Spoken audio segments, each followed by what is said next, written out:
masuk. Ini demi kebaikan kita. Tapi Bu, aku takut. Aku tidak takut padamu lagi. Hentikan ini. Harus melakukan sesuatu. Ini sudah keterlaluan. Ayo kita bergerak bersama mereka. Di sebuah desa kecil yang terletak jauh dari hiruk-pikuk kota, kehidupan masyarakat berjalan sederhana dan penuh rasa kebersamaan. Warga saling mengenal satu sama lain, dan tradisi turun-temurun masih sangat dijunjung tinggi. Di tempat seperti itu, kepercayaan terhadap hal-hal mistis bukanlah sesuatu yang asing. Ketika ada yang sakit tanpa sebab jelas, mengalami kesialan bertubi-tubi, atau menghadapi masalah hidup yang terasa berat, sebagian warga lebih memilih mencari jalan keluar melalui cara-cara spiritual daripada medis. Suatu hari, datanglah seorang pria yang mengaku sebagai dukun sakti. Ia memperkenalkan dirinya dengan penuh percaya diri, membawa berbagai benda yang terlihat meyakinkan seperti jimat, botol berisi air yang katanya sudah didoakan, serta ramuan-ramuan herbal. Ia menyebarkan kabar bahwa dirinya mampu menyembuhkan penyakit yang tidak bisa dijelaskan oleh dokter, mengusir gangguan makhluk halus, hingga membantu melancarkan rezeki dan urusan kehidupan. Awalnya warga merasa ragu, namun perlahan kepercayaan mulai tumbuh ketika beberapa orang mengaku merasa lebih baik setelah datang kepadanya. Cerita-cerita itu menyebar dari mulut ke mulut, membuat nama dukun tersebut semakin dikenal. Rumah tempat ia membuka praktik pun mulai ramai didatangi orang. Tidak hanya dari desa itu, tetapi juga dari desa-desa tetangga. Dengan kepiawaiannya berbicara dan memainkan emosi, dukun tersebut mampu membuat banyak orang percaya sepenuhnya. Ia sering menggunakan kata-kata yang terdengar meyakinkan, seolah-olah benar-benar memahami masalah yang dialami setiap orang. Tanpa disadari, kehadirannya mulai memiliki pengaruh besar di desa itu. Banyak warga yang menggantungkan harapan kepadanya, bahkan menganggapnya sebagai satu-satunya jalan keluar dari berbagai persoalan hidup. Namun, di balik semua itu, tidak ada yang benar-benar tahu siapa pria tersebut sebenarnya, dari mana asalnya, dan apa niat sesungguhnya datang ke desa itu. Kesan misterius yang ia bangun justru membuat sebagian orang semakin percaya, sementara yang lain mulai menyimpan rasa curiga, meskipun belum berani mengungkapkannya secara terbuka. Seiring berjalannya waktu, kehadiran pria yang mengaku sebagai dukun sakti itu semakin mencuri perhatian warga desa. Ia tidak hanya sekedar membuka praktik di sebuah rumah sederhana di pinggir desa, tetapi juga aktif mendekati masyarakat melalui berbagai cara.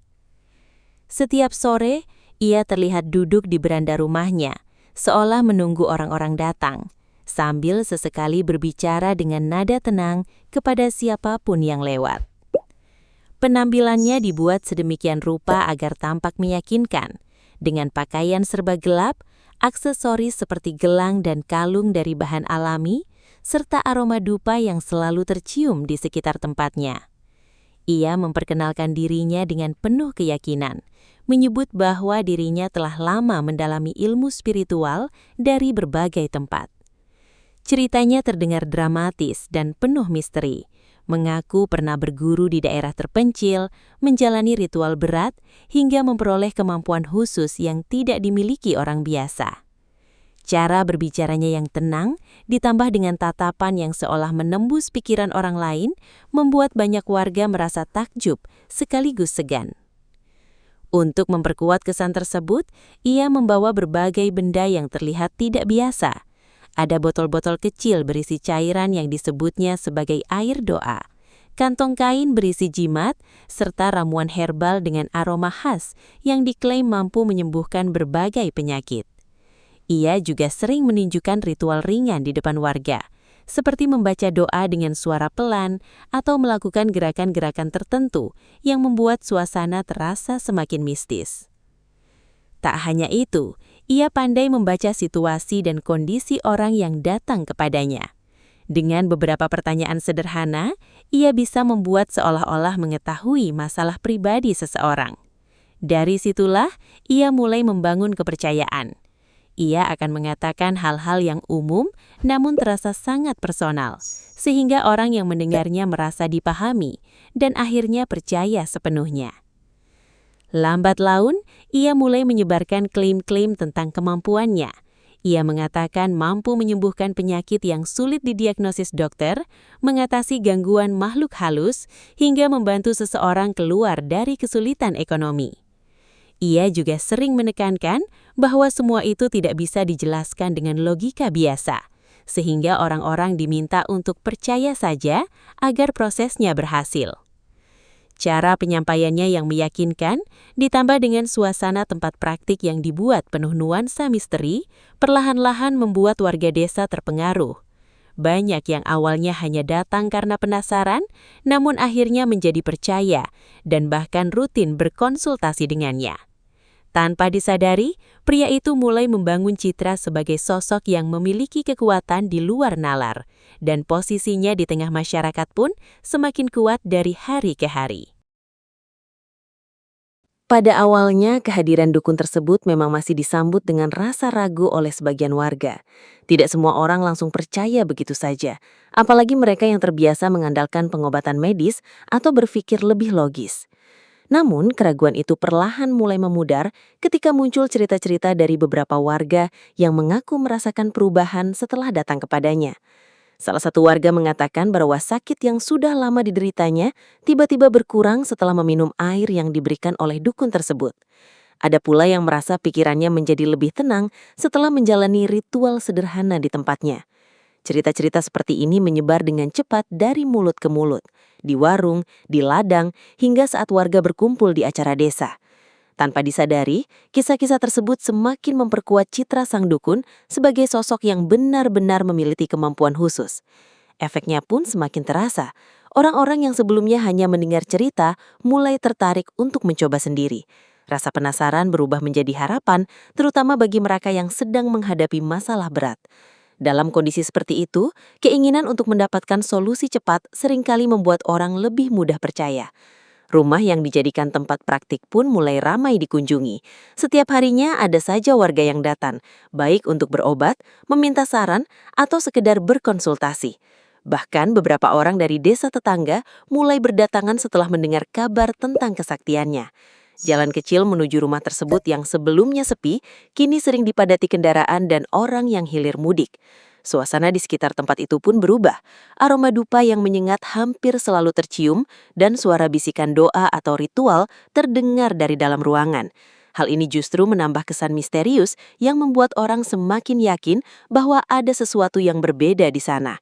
Beberapa warga bahkan mulai menganggap tempat itu sebagai lokasi yang sakral. Tanpa disadari, kepercayaan masyarakat terhadap dukun tersebut tumbuh semakin kuat. Apa yang awalnya hanya cerita kecil, kini berubah menjadi keyakinan bersama. Banyak orang mulai menggantungkan harapan mereka kepadanya, percaya bahwa setiap masalah memiliki jalan keluar jika ditangani oleh sang dukun. Dan dari situlah, pengaruhnya di desa itu semakin meluas, perlahan namun pasti mengakar dalam kehidupan masyarakat. Seiring dengan semakin banyaknya warga yang datang dan percaya, dukun tersebut pun mulai memperlihatkan kepiawaiannya dalam memengaruhi pikiran orang lain. Ia tidak hanya mengandalkan penampilan atau benda-benda mistis, tetapi juga sangat lihai dalam berbicara. Setiap kata yang keluar dari mulutnya terdengar tenang, teratur, dan seolah penuh makna. Ia tahu kapan harus berbicara pelan, kapan harus memberi jeda, dan kapan harus menatap lawan bicaranya dengan dalam. Semuanya dilakukan untuk menciptakan kesan bahwa ia benar-benar memahami situasi yang dihadapi orang tersebut. Ia sering memulai dengan pertanyaan-pertanyaan umum, seperti menanyakan keluhan, keadaan keluarga, atau kesulitan yang sedang dihadapi. Namun dari jawaban-jawaban sederhana itu, ia mampu merangkai kesimpulan yang terdengar sangat spesifik. Ia akan mengulang kembali apa yang disampaikan dengan cara yang lebih dalam, sehingga orang yang mendengarnya merasa dipahami secara utuh. Teknik ini membuat banyak warga merasa bahwa ia memiliki kemampuan untuk membaca pikiran atau mengetahui hal-hal yang tidak terlihat. Tidak jarang, ia juga menggunakan kata-kata yang bersifat sugestif, kalimat yang terdengar samar namun bisa diartikan sesuai dengan kondisi masing-masing orang. Misalnya, ia akan mengatakan bahwa ada energi yang tidak seimbang atau gangguan yang tidak terlihat dalam kehidupan seseorang. Kalimat-kalimat seperti ini membuat orang yang mendengarnya cenderung mengaitkan dengan masalah pribadi mereka sendiri, sehingga semakin memperkuat keyakinan bahwa sang dukun benar. Selain itu, ia juga pandai memainkan emosi.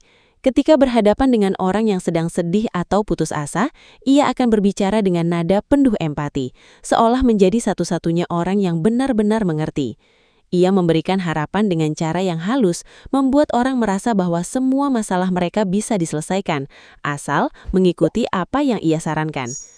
Dalam kondisi emosional seperti itu, banyak orang menjadi lebih mudah dipengaruhi dan cenderung tidak mempertanyakan apa yang terjadi. Lambat laun, pengaruhnya tidak hanya sebatas pada praktik pengobatan, tetapi juga mulai masuk ke dalam cara berpikir warga. Beberapa orang bahkan mulai menjadikannya sebagai tempat utama untuk meminta keputusan, baik dalam urusan pribadi, keluarga, maupun pekerjaan. Tanpa disadari, kepercayaan yang awalnya hanya sebatas rasa penasaran, kini berubah menjadi ketergantungan. Di balik semua itu, tidak banyak yang menyadari bahwa apa yang ia lakukan sebenarnya lebih banyak bergantung pada kemampuan membaca situasi dan memanfaatkan kondisi psikologis orang lain. Ia membangun kepercayaan sedikit demi sedikit hingga akhirnya warga merasa yakin sepenuhnya. Dan pada titik itulah, posisinya di tengah masyarakat menjadi semakin kuat, bukan hanya sebagai penyembuh, tetapi juga sebagai sosok yang memiliki pengaruh besar atas kehidupan banyak orang di desa tersebut. Lambat laun, setelah kepercayaan warga semakin menguat, dukun tersebut mulai berani menyampaikan klaim-klaim yang lebih besar tentang kemampuannya. Ia tidak lagi sekadar berbicara tentang penyembuhan sederhana, tetapi mulai mengaku mampu menangani hal-hal yang jauh lebih kompleks dan sulit dijelaskan. Dengan nada penuh keyakinan, ia mengatakan bahwa ada penyakit-penyakit tertentu yang tidak bisa dideteksi secara medis karena berasal dari energi negatif atau gangguan tak kasat mata. Ia juga sering menegaskan bahwa apa yang ia lakukan berada di luar jangkauan logika manusia biasa. Menurutnya, tidak semua hal bisa dijelaskan dengan ilmu pengetahuan, sehingga orang-orang diminta untuk tidak terlalu banyak bertanya. Kalimat seperti "yang penting percaya" atau "ini di luar nalar" menjadi semacam mantra yang terus ia ulangi, hingga tanpa disadari tertanam dalam pikiran banyak warga. Dalam setiap penjelasannya, ia selalu membangun suasana yang mendukung klaim tersebut. Ruangan tempat praktiknya dibuat redup, hanya diterangi cahaya lampu kecil atau lilin dengan aroma dupa yang kuat memenuhi udara. Ia terkadang mengucapkan doa-doa dengan bahasa yang tidak dipahami oleh kebanyakan orang, sehingga terdengar semakin misterius. Semua itu menciptakan pengalaman yang membuat orang merasa sedang berada dalam sesuatu yang berbeda dan sulit dijelaskan. Ia juga mulai menetapkan berbagai prosedur yang harus diikuti oleh orang-orang yang datang kepadanya. Misalnya, harus datang pada waktu tertentu, membawa syarat tertentu, atau mengikuti ritual yang ia tentukan. Hal ini membuat proses yang dijalaninya terasa semakin eksklusif dan serius, sehingga orang-orang cenderung menganggapnya sebagai sesuatu yang benar-benar ampuh. Tidak hanya itu, ia sering memperkuat klaimnya dengan cerita-cerita keberhasilan yang terdengar meyakinkan. Ia menyebutkan bahwa sudah banyak orang yang berhasil sembuh atau keluar dari masalah besar berkat bantuannya. Meski tidak selalu jelas kebenarannya, cerita-cerita tersebut cukup untuk membuat orang lain semakin percaya. Akibatnya, banyak warga mulai menerima apa yang ia katakan tanpa banyak mempertanyakan. Mereka merasa bahwa selama hasilnya terlihat atau dirasakan, maka cara yang digunakan tidak perlu diperdebatkan. Kepercayaan ini terus tumbuh, bahkan bagi sebagian orang berubah menjadi keyakinan penuh bahwa dukun tersebut adalah satu-satunya solusi atas berbagai persoalan yang mereka hadapi. Di titik inilah pengaruhnya semakin dalam.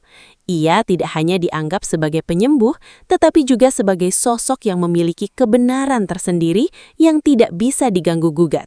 Dan tanpa disadari, semakin banyak orang yang terjebak dalam lingkaran kepercayaan yang ia bangun. Sebuah kondisi yang membuat mereka semakin sulit melihat kenyataan secara objektif.